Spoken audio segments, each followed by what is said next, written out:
Kirjallinen Virtas-Jukka kävelykierros. Nyt ollaan ensimmäisessä etapissa Pöntöllä. Joulupukkikapinan tapahtumapaikka on tässä torilla. Vuonna 1946 jouluaattona 8 humalaista joulupukkia suljettiin poliisiaseman putkaan ja syntyi mellakka, kun muut pukit rupes vapauttamaan niitä. Enkä ihmettele, mä oon itekin ollut joulupukkina Jämsänkoskella monta kertaa ja isännät makas jo usein varhain aattoiltana siellä lattialla ja jos ei maanneet, niin tarjosivat kyllä pukille eteisessä ryyppyä. Mutta kun Jukka on kirjoittanut tästä kirjan Joulupukkikapina, niin mä kysyisin nyt Jukalta, että kirjahan perustuu tositapahtumiin, mutta sä et kai Jukka itse ollut siinä näkemässä. Sä oot kuullut myöhemmin siitä sitten. Niin, heti seuraavana päivänä. Joo. Mutta mä oon hyvin ylpeä siitä, että Turun etnologit sanoi tuossa 80-90-luvun puolessa välissä, että se on paras sodan jälkeen kirjoitettu tehdaspaikkakunnan kuva. Turun yliopistossa, mutta ne on turkulaisia, ei niitä pidä niin vakavasti.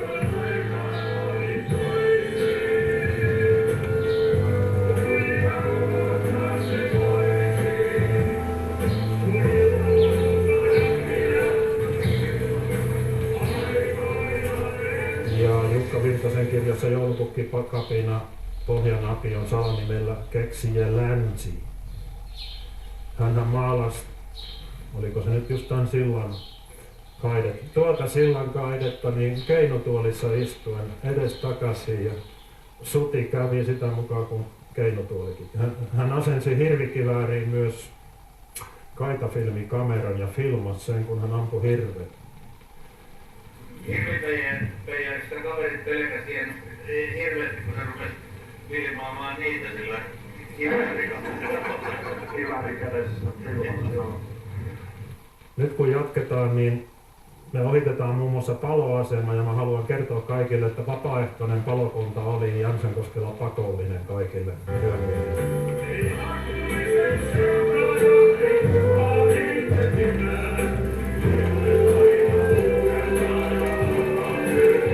Nyt ollaan pyhällä paikalla Virtasen Jukan syntymämökin kohdalla suunnilleen. Se on synti, että tätä lähimpänä tehdasta olevaa asuin- ja liikekortteleita ei ole säilytetty.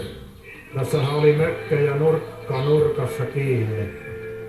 Tässä pihapiirissä oli myös kirjailija Matti Kurjensaari kesäisin. Hän kirjoitti, että Jämsänkoski oli nuoruuteni yhteiskunnallinen korkeakoulu.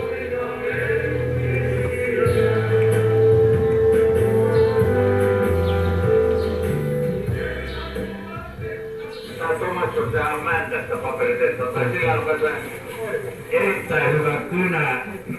Hänen paras aineensa koulussa kuului, näin se oli, otsikko oli äiti. Minun äitini on kaunis nainen, hänellä on pienet silmät ja iso nenä. Oh. No Virtas-Jukkakin hoiti tuota voimalaitosta ja se kai vieläkin toimii tuossa. Ja kuten Jukka muistelmissaan kertoo, niin hän oli siinä töissä päivystämässä ja oli ammattitaitoinen voimalaitoksen hoitaja.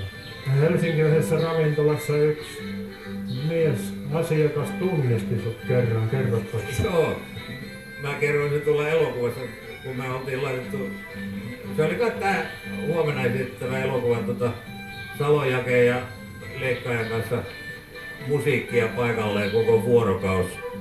Saatiin ne valmiiksi ja mentiin Jaken kanssa sitten väsyneenä 11 aikaa, ajateltiin ottaa yhdet tuossa Espilän baarissa ja siihen istuttiin, niin sieltä ryntää semmonen keski-ikäinen mies ja sanoi, että mä tunnen sut.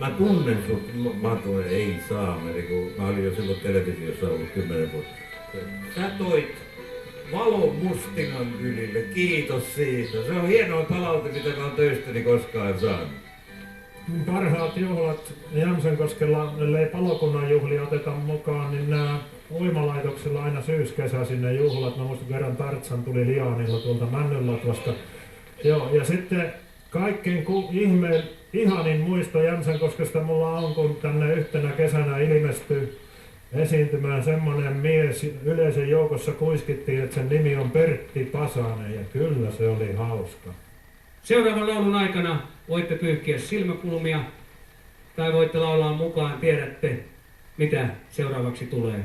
Jämsänkoski 1941, katson maalaismaisemaan ja sen alkuperäiset suomalaiset esittäjät estradilla Petri ja Petter Sobrers.